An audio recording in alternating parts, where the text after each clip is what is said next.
안녕하세요 여러분, 저는 조이입니다. 저는 오늘 프레임이라는 책을 준비를 했고요. 이 프레임이라는 책을 통해서 우리가 어떤 프레임을 가져야 되는지 한번 살펴보았으면 좋겠다는 생각으로 이 책을 오늘 선정했습니다. 이 책을 지으신 분은 최인철 교수님이시고요. 이분은 이제 심리학과 교수세요. 그래서 약간 심리학적으로 어떤 프레임을 우리들이 가져야 되는지 그런 부분에 대해서 이제 이 책에서 설명을 하고 있고요. 소주제로는 나를 바꾸는 심리학의 지혜라고 했는데 여기 지혜라는 부분에 이제 포커스를 많이 두시고 생각을 해주셨으면 좋겠어요. 왜 이런 얘기를 하냐면 지금 이제 여러분들에게 저도 프레임을 씌우는 거예요. 그리고 큰 타이틀로는 인생을 바꾸고 싶다면 프레임을 리프레임 하라라는 게 이제 메인 주제라고 보시면 되겠습니다. 네. 이 내용은 지금 마음의 한계성이라는 부분인데요. 책 처음에 요게 이제 문구가 나와 있어요. 읽어드리면 비관주의자는 어떤 기회 속에서도 어려움을 보고 낙관주의자는 어떤 어려움 속에서도 기회를 본다라고 했거든요. 이게 되게 상대적인 단어들이 이렇게 나열되어 있는데 비관주의자한테 기회가 있지만 그 기회가 어려움이고 낙관주의자는 어려움이 있지만 그걸 기회로 본다라는 이렇게 프레임을 이제 씌운 거죠. 어떻게 보면 되게 상대적이지만 제 핵심은 이 본다라는 부분에 있어요. 그러니까 프레임의 가장 중요한 부분은 보는 거예요. 어떻게 사물을 보고 상황을 보고 나를 보고 상대를 보고 나를 사회를 보고 이런 부분들이 이제 이 프레임의 아주 중요한 관점이라고 할 수가 있어요. 그래서 일단 프레임에 대한 정의를 한번 같이 먼저 보시면 제가 한번 읽어드릴게요. 사람의 지각과 생각은 항상 어떤 맥락, 어떤 관점 혹은 일련의 평가 기준이나 가정하에 일어난다. 그리고 맥락, 관점, 평가 기준, 가정을 프레임이라고 합니다. 그래서 이걸 심리학 관점에서 다시 한번 풀어보면 프레임은 세상을 바라보는 마음의 창을 의미하고 어떤 문제를 바라보는 관점, 세상을 관조하는 사고방식, 세상에 대한 비유, 사람에 대한 고정관념 등이 모두 여기에 속한다고 해요. 그러니까 쉽게 말하면 우리가 어떤 일, 어떤 사람, 어떤 행위들이 일어났을 때 어떤 관점으로 우리가 그 상대를 보고 사물을 보고 그런 사건들을 보느냐가 아주 중요하다는 거죠. 그래서 이 프레임의 역할은 이제 되게 중요할 거예요. 우리가 이제 살아감에 있어서 모든 것들이 이제 선택하는 순간들이 되게 많잖아요. 그 순간들마다 이 프레임을 입힌 상태에서 우리가 다 선택을 하기 때문에 이 프레임의 역할을 아주 중요하다고 보시면 될 것 같습니다. 그래서 우리는 왜 프레임을 알아야 되느냐에 대한 부분을 설명을 하고 있는데요. 사람들은 이제 착각을 하는 거죠. 내가 많이 알고, 내가 깊이 알고. 그런데 사실 이게 오해와 편견에서 시작을 한다고 해요. 그리고 오만과 교만, 이런 실수들을 통해서 어떤 선택을 하게 된다고 하는데, 그래서 우리는 이 프레임에 대해서 구체적으로 좀 알아야 할 필요가 있고, 그리고 우리가 계속 리프레임을 해야 된다고 여기서 책에서 강조를 하고 있는데, 그런 부분에 대해서 한번 계속 바라보겠습니다. 일단은 챕터 1에서는 프레임에 관한 프레임에 대한 설명을 하고 있어요. 여기 좀 중요한 1화가 있는데 핑크 대왕 퍼시라는 그 이야기가 나오는데 이 퍼시라는 대왕이 어떤 사람이냐면 핑크색을 굉장히 좋아해요. 그래서 모든 것들이 다 핑크여야지 직성이 풀리는 왕인 거예요. 그래서 자기가 갖고 있는 모든 사물이나 아니면 모든 것들을 다 핑크로 바꿔요. 하물며 그 나라 전체의 모든 것들을 이제 핑크색으로 바꾸는 이제 행동을 해요. 그래서 동물이 태어나도 핑크색으로 염색을 하고 물건도 핑크색으로 바꿔요. 근데 딱 한 가지가 핑크색으로 안 바뀌는 게 있었어요. 혹시 뭔지 알까요? 책을 읽어보셨다면 네, 정답이에요. 하늘이에요. 하늘이 글쎄 핑크색으로 안 바뀌는 거죠. 그래서 이 왕은 계속 도전을 해요. 어떻게 하면 하늘을 핑크색으로 바꿀 수 있을까? 그래서 어떤 사람한테 이제 부탁을 하죠. 어떻게 하면 하늘을 핑크색으로 바꿀 수 있을까? 그래서 정답은 핑크색 안경을 끼는 거였어요. 그랬더니 아주 편한 거죠. 그 나라 사람들도 핑크색으로 염색할 필요가 없고 그냥 그 왕 자체만 핑크색 안경을 끼고 세상을 바라보면 하늘도 핑크색, 이런 물건들도 다 핑크색으로 보이는 거죠. 네, 이런 것들을 어떤 프레임의 예시라고 생각해 주시면 될 것 같아요. 자, 그 다음 그림은 두 가지가 있어요. 자, 이 중에서 가운데 원이 어떤 게 더 커 보이시나요? 왼쪽이요. 네. 똑같아요. 네, 정답이 사실은 이게 똑같아요. 근데 주변에 작은 원들이 있는지 아니면 큰 원들이 있는지에 따라서 이 가운데 원의 크기가 달라 보여요. 사실 저는 제 눈에 여기 조그마한 원이 이렇게 있는 이 부분들이 있는 이 원이 조금 더 커 보이거든요. 그래서 이런 프레임에 대해서 앞으로 계속 얘기를 할 것 같고요. 자, 이 선이랑 그러니까 이쪽에 있는 선과 이쪽의 선들 중에서 어느 것이 길이가 똑같을까요? 제일 긴 거예요. 그렇게 보이기도 두 하네요. 번째 거야. 네, 두 번째 거예요. 근데 여기 책에서도 나오는데 두 번째 게 정답인데 또 이런 프레임을 씌우더라고요. 예시로 한 사람이 이렇게 골랐을 때는 정확히 정답을 얘기를 하는데 군중들이 나는 이 왼쪽과 똑같은 길이의 선이 4번이라고 우기면 또 사람들은 또 그걸 쫓아간대요. 재밌죠? 그래서 군중에 대한 프레임에 대해서도 이 책에서는 언급을 하더라고요.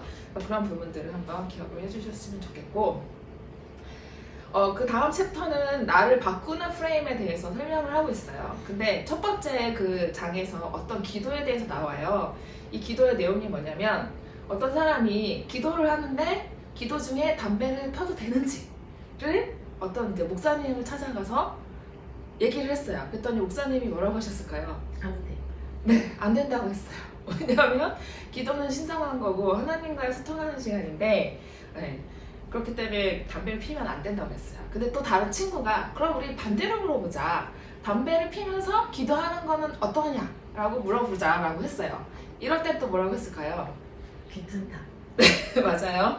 네. 왜냐하면 담배를 피는 중에 기도는 언제든지 아무 때나 할 수 있다라고 이제 답변을 주신 거죠. 근데 사실 어떻게 보면 똑같은 거잖아요. 기도를 하면서 담배를 피는 거고 담배를 피다가 기도를 하는 거고.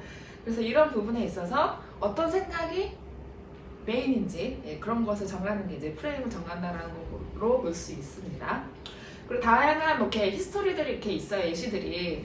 그래서 지금 제일 기억나는 거는 이제 펩시랑 그다음 코카콜라 요 얘기인데 여기 얘기에서는 어떤 게 주로 이루었었냐면 펩시는 절대 코카콜라를 이기지 못한다라는 프레임이 씌워져 있었는데 펩시가 그 사용자의 어떤 그런 마케팅적인 부분에 있어서 트렌드를 계속 이렇게 파헤치다 보니 이 사람들이 콜라를 집에 가지고 가서도 먹더래요. 그래서 그러면은 사람들한테 그 콜라 병 모양을 좀 바꿔서 제공을 하자. 그랬더니 먹힌 거예요. 그래서 한 번인가요? 여러 번인지 모르겠지만 이 펩시가 코카콜라 이긴 적이 있어요.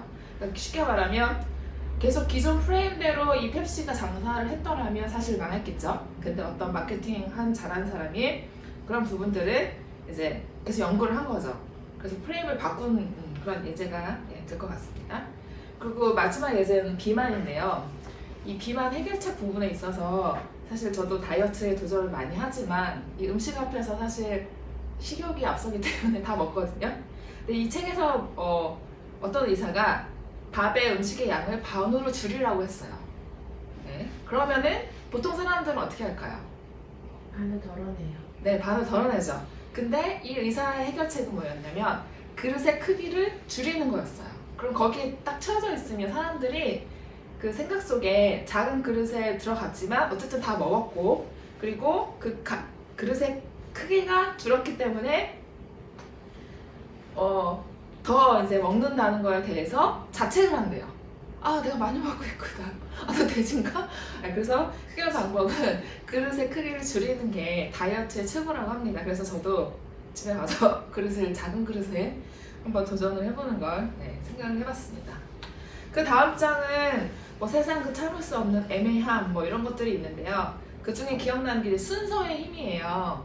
예를 들면 여러 명의 강연자들이 강연을 하는데 유명한 사람이 있을 수도 있고 안 유명한 사람이 있을 수도 있는데 그 강연 순서를 정하는 부분에 있어서 이런 순서에 의해서도 영향력을 많이 받는다는 거죠. 네, 예를 들면 제 앞에 김난도 교수님께서 강연을 하셨어요. 근데 제가 얘기하면 시작 나면 역행이죠.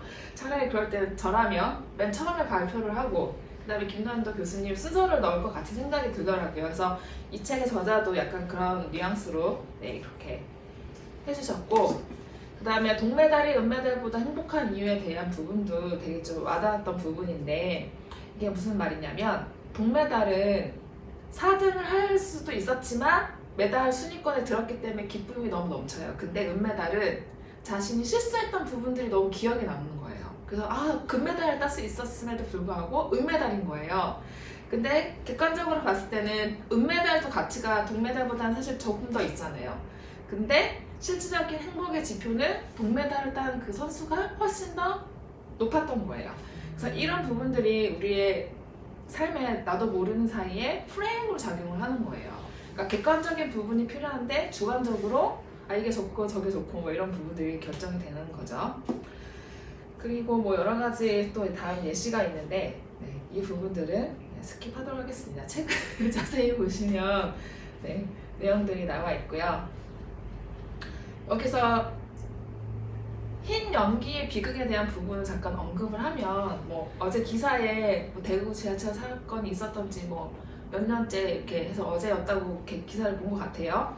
근데 그런 상황이 벌어진 이유가 예를 들면 지하철 안에 소수가 있었는데 불이 난 걸 발견했어요. 그럼 자신이 되게 적극적으로 임한대요. 근데 사람이 너무 많으면 불이 나거나 연기가 나면 나는 저기에 개입하지 않아도 상관없겠지. 나 하나쯤은 더 사건에 인볼브 되지 않아도 되겠지라는 마음을 누구나 갖고 있대요. 그래서 이 흰 연기의 비극이 너무 많은 사람들이 그 지하철 안에 있었기 때문에 나 하나쯤은 괜찮겠지라고 생각을 했기 때문에 많은 사람이 죽었다고 해요. 그래서 이런 부분들을 또 그런 프레임이라는 부분에서 언급을 했었고요. 그리고 또 누군가 그랬었잖아요. 지나가다가 뭐 강도를 맞았는데 사람들이 여러 명이 지켜보고 있어요.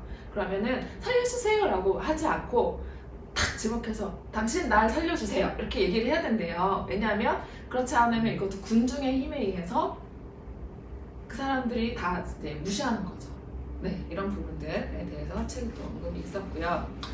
그 다음에 뭐 여기 내가 상황이다라는 프레임에서는 지금 이제 코로나 때문에 또 난리잖아요. 이 책이 딱 그때 쓰여졌었나 봐요. 메르스 때 쓰여진 것 같아요. 그래서 코로나를 예를 들면 보통은 자신이 감염되지 않기 위해서 마스크를 낀대요. 사실은 근데 자기도 감염되지 않고 상대방에게 피해를 주지 않기 위해서 사실은 끼는 거거든요. 근데 이제 내 기준에 의해서 내가 감염받지 않기 위해서 사실 마스크를 끼는 경향이 더 많다고 해요. 이 부분도 넘어가겠습니다. 그리고 잠깐 후견지명 효과 뭐 이런 것들이 있는데 요거는 여기 책에서 언급하기를 어떤 일이 벌어졌어요. 그리고 결과가 현재 시점에 딱 드러났어요. 그럼 사람들은 내가 그럴 줄 알았어 이렇게 하는 걸 후견지명 효과래요. 그래서 사람들은 그 과거에서 어떤 사건이 안 좋은 일이 벌어질 거라고 예상은 못하지만 현재 기준으로 그 사건을 바라본대요. 그래서 예를 들면 뭐 삼풍백화점이 무너졌어요. 내가 그럴 줄 알았다고. 사람들 왜 이렇게 안전에 대해서 민감하지 않지? 라고 얘기를 한대요. 근데 과거에는 사실 그걸 몰랐을 거잖아요. 그래서 이런 부분들을 이제 계속 이렇게 프레임을 보고 현재 프레임으로 과거를 보는 그런 잘못된 관점으로 본다고 하더라고요. 그래서 이런 부분들도 좀 공감이 되는 부분이었던 것 같습니다. 그 다음 장에서는 돈에 대한 부분이었어요. 사실 이 책 읽으면서 이 돈에 대한 이런 부분에 대해서 그냥 흘려갔을 수 있었던 얘기들인데 내가 이러고 있었구나 라고 많이 공감이 되더라고요. 예를 들면 공돈 부분인데 어느 날 이렇게 장롱에서 옷을 딱 꺼내 입었는데 거기에 1,000원이 들었어요. 아니 10,000원이 들었어요. 근데 내 기분상에서는 공돈이잖아요. 그걸 아무렇게나 쓴다는 거죠. 사실은 근데 과거의 어떤 시점에서는 그 10,000원이 사라진 돈이잖아요. 그런 부분들, 그리고 뭐 푼돈, 그 다음에 뭐 원래 가격, 신용카드. 특히 신용카드는 이렇게 어떤 물건을 지불을 할 때 눈에 보이지 않는 캐시이기 때문에 더 많이 소비할 확률이 크다고 해요.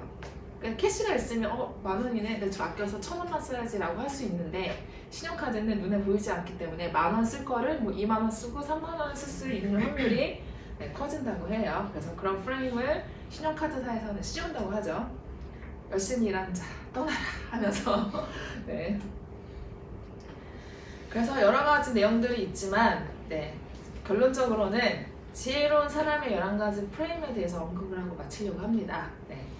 11가지 내용을 좀 읽어드리면 첫 번째는 의미 중심의 프레임을 가져라. 두 번째는 접근 프레임을 견지하라. 세 번째는 지금 여기. 네, 되게 중요하죠. 이 프레임을 가져라. 그 다음에 비교 프레임을 가져라. 그리고 긍정의 언어로 말하라. 닮고 싶은 사람을 찾아라. 주변의 물건들을 바꾸라.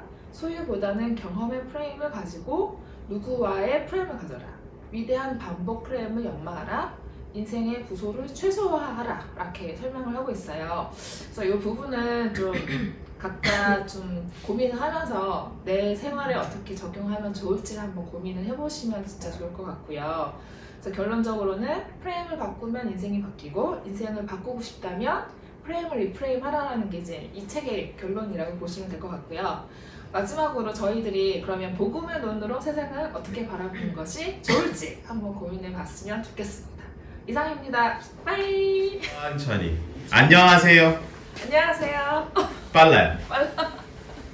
근데 요즘 유튜브는 저 정도 스피드가 괜찮을까?